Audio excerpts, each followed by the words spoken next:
أعوذ بالله من الشيطان الرجيم بسم الله الرحمن يا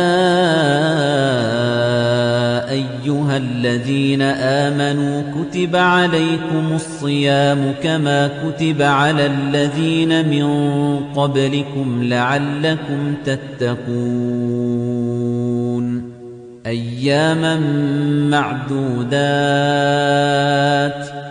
فمن كان منكم مريضا أو على سفر فعدة من أيام أخر وعلى الذين يطيقونه فدية طعام مسكين فمن تطوع خيرا فهو خير له وأن تصوموا خير لكم إن كنتم تعلمون الرحيم الحمد لله رب العالمين والصلاة والسلام على سيدنا محمد وعلى آله وأصحابه أجمعين. Assalamu alaikum hürmetli qarindoshlarım. Hammalarının ushbu ulug' juma kunlari muborak bo'lsin. Alloh taolo bu ulug' kunda barliq ibodatlarimizni o'z dargohida qabul qilsin, duolarimizni ijobat qilsin. Alloh taolo hammalarni sog' salomat xotirjam qilsin. Oldimizda kelayotgan Ramazonga hammamizni salomat yetkazib, o ulug' Ramazonni salomat tutib chiqarishni nasib qilsin. Amin. Bugün biz Bakara suresinin 183. ayetinin tefsirini okuyunuz. Bismillahirrahmanirrahim. Ya eyyühellezine amenu kutibe aleykumus-siyamu kema kutibe alellezine min qablikum leallekum tettekûn. İyi iman etkan zatlar.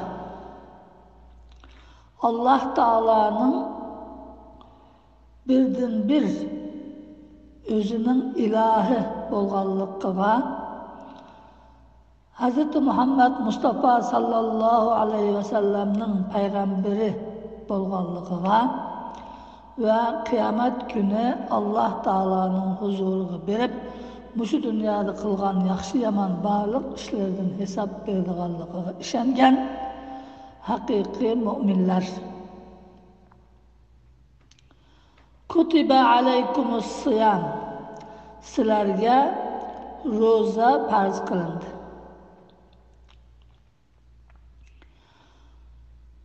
Allah Taala biz bendeleriga cheksiz mehribon bo'lganligi uchun bizga har turli mavsumlarni, ko'p foydalarni, ko'p savoblarni qo'limizga keltirish uchun har xil vaqtlarni bizga ato qilgan. Ana shu mavsumlarning biri Ramazon. Ramazan ayini Allah Taala rahmet iyi, mağfiret iyi kılıp bekitip bu ayda kılıngan ibadetlerge başka vaxtda kılıngan ibadetlerden neçe hassa ve katta savab berdiğanlıqını bildirip bizge yılda bir qitim muşu mevsimni yaxşı ötküzüp olishni bunu yaxşı ötküzüp alsak Allah Taala'nın rahmetiga texmo yakın bo'lganligimizni, Allah Taala'nın mağfiretiga texmo ko'p erishadiganligimizni bizga bildirib, bizga bu fursatni bergan. Bu bir ayda roza tutuş, yani tang yorgan vaqtidan tatip akşam namazşamgacha yemek içmek, er-xotinchilik, başka işlerini terk etiş Allah üçün bu nurg'unlagan bizga foydalarni elib keladi. Biz bu rozunu tutuşda Allah Taala bizga buyurgan, Allah Taala'nın emri, Allah Taala'nın emrini icra qilman degan niyat bilan tutamiz. Mushu niyat bilan tutgandan keyin bizga bu rozuningki hem ruhiy, ma'naviy foydalari, hem ijtimoiy foydalari, hem tan sog'ligiga bo'lgan nurg'un foydalariga erishamiz.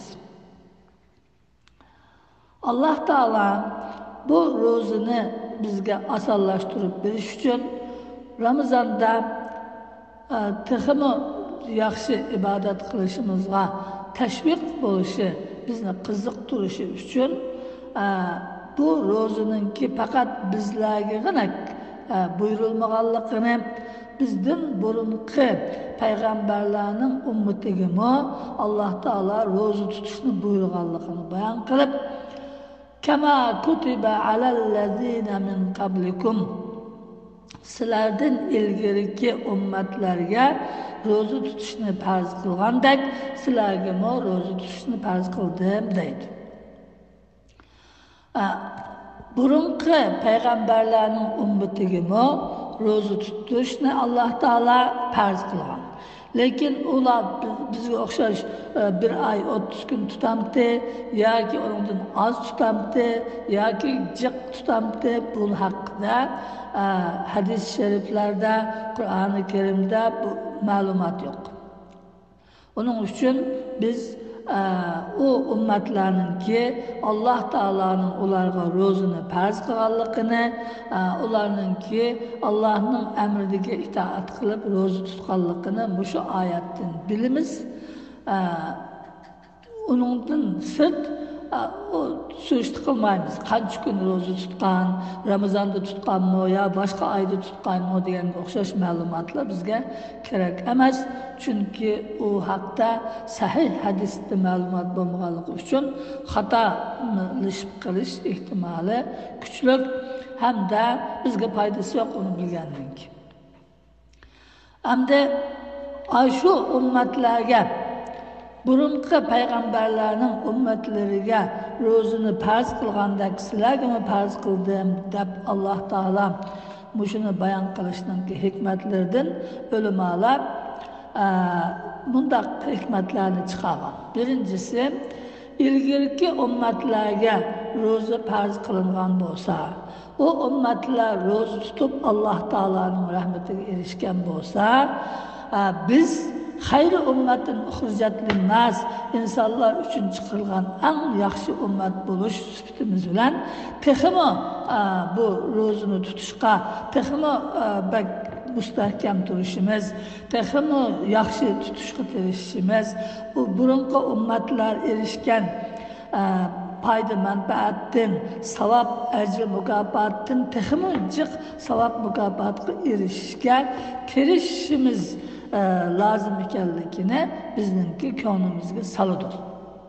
Shuning bilan biz ro'za tutishga texmi qiziqadigan, Ramazonda qiladigan Qur'on o'qish, boshqa har turli yaxshi ibodatlarni qilishga texmi qiziqadigan bo'lamiz. Chunki musobaqa baslashish degan narsa bu yaxshilikda bo'lsa, bu shunda foydali bo'ladi. Shunga Alloh taolo fastabiqul xayrat, yaxshi ishlarda bir-biringlar bilan musobaqa qilishinglar, bir-biringlarning oldiga o'tib ketishga, bir-biringlarni texmi ko'p qilishga tirishinglar degan.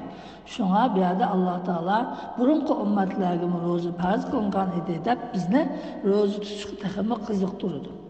Ikkinchi hikmati bu burunqi ummatlarga ro'za farz qilinganini bayon qilishdan keyin boshqalarga farz bo'lganligini bizga bayon qilganligi bu ro'zini bizga osonlashtirib berish.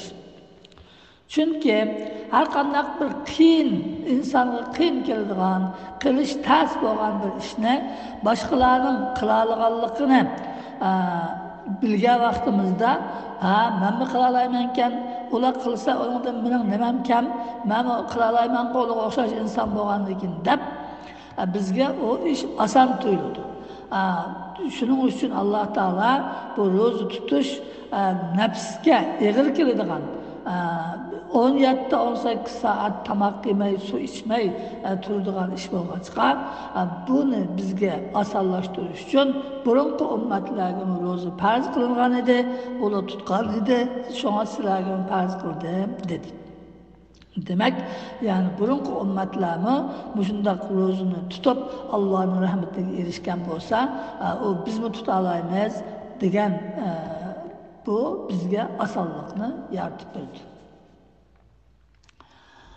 Endi Alloh taolo bu ro'zani farz qilishning hikmatini bayon qilib, la'allakum tattaqun. Mushu ro'za tutish orqali taqvodorlikka erishgaysizlar deydi. Taqvodorlik degan Alloh taologa osi bo'ladigan ishlarni tark etish degan bo'ldi.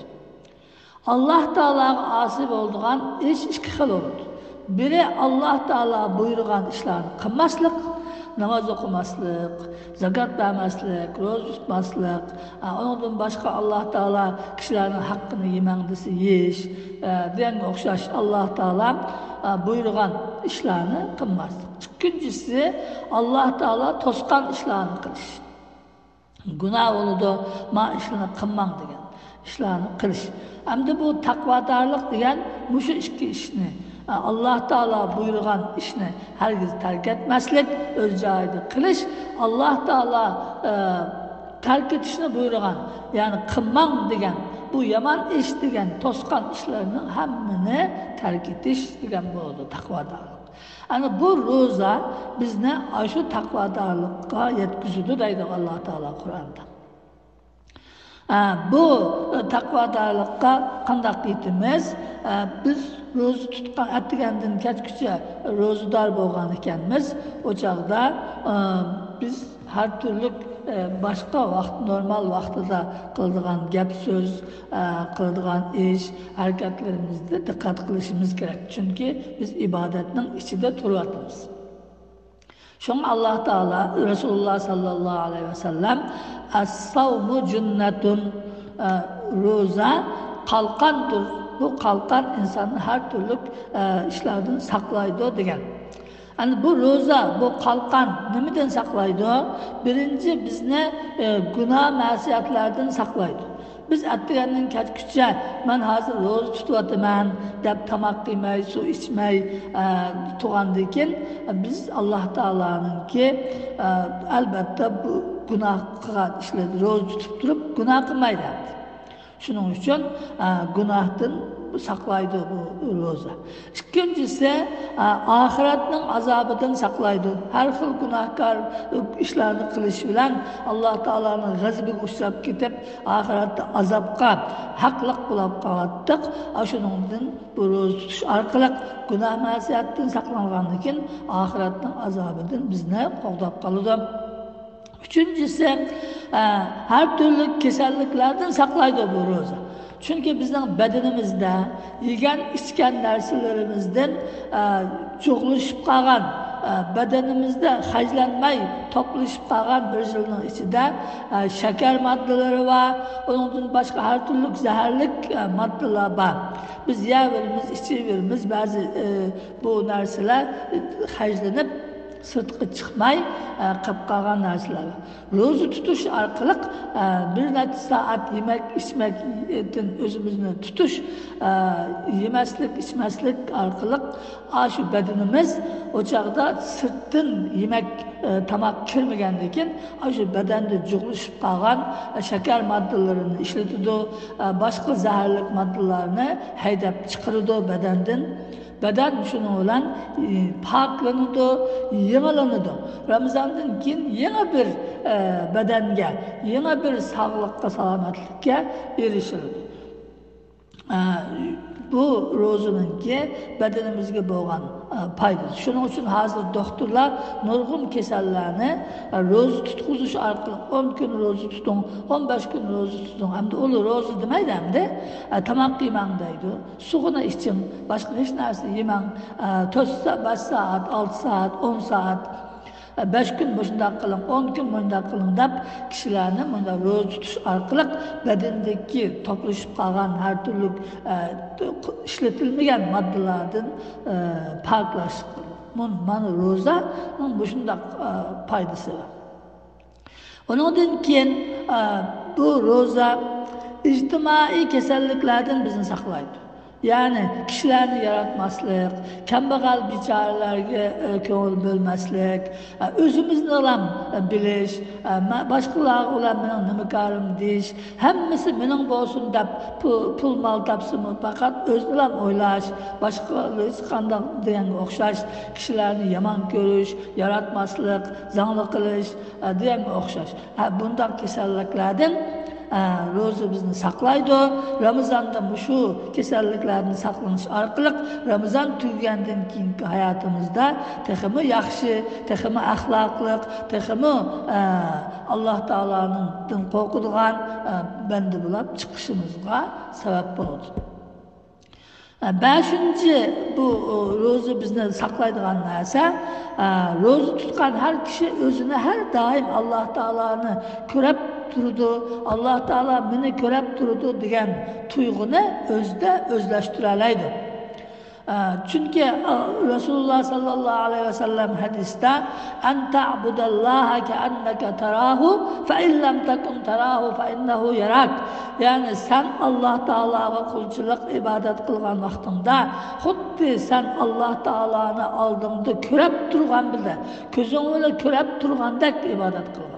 Eğer sen Allah Teala'nı köremisen mi, Allah Teala seni körep durdu degen asas. Yani ben Allah Teala'nı bu közüm bilen köremisen mi, Allah Teala benim ki bu ibadet kılvatkanlıkını hem ahvalını körep durdu degen tuygu bilen kılganda an ibadet caide ibadet olur.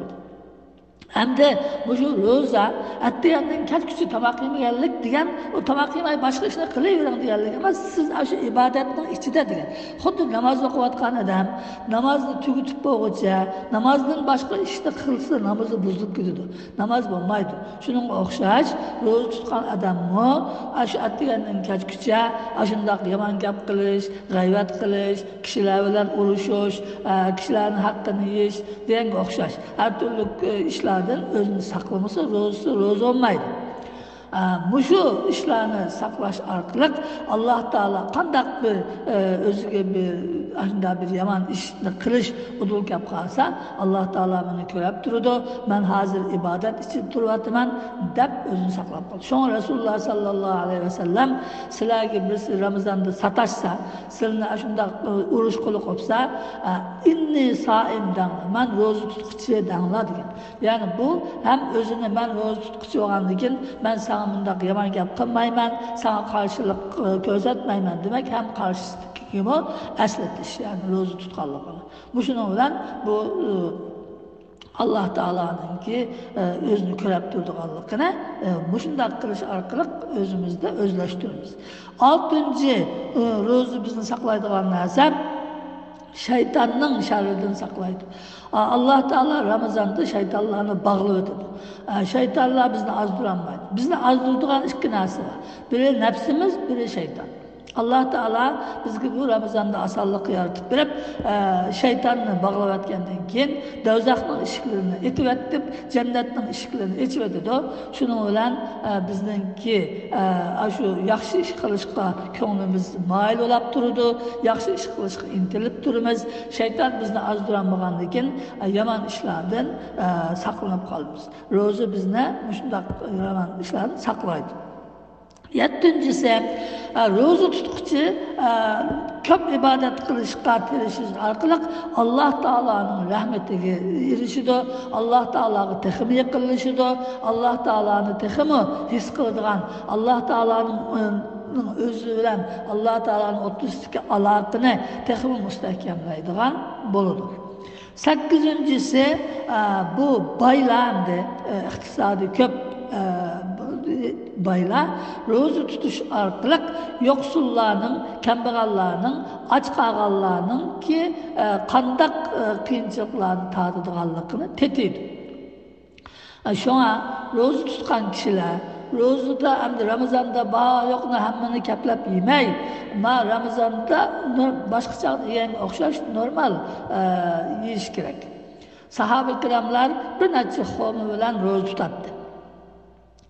Hamda ağır işte işleydiğin mundaq kişiler gündüz işlegendikin acizlab qilish ehtimolidan qo'rqib yesimi, man normal işte işleydiganlar addiy sadda yeyish kerak Ramazonda.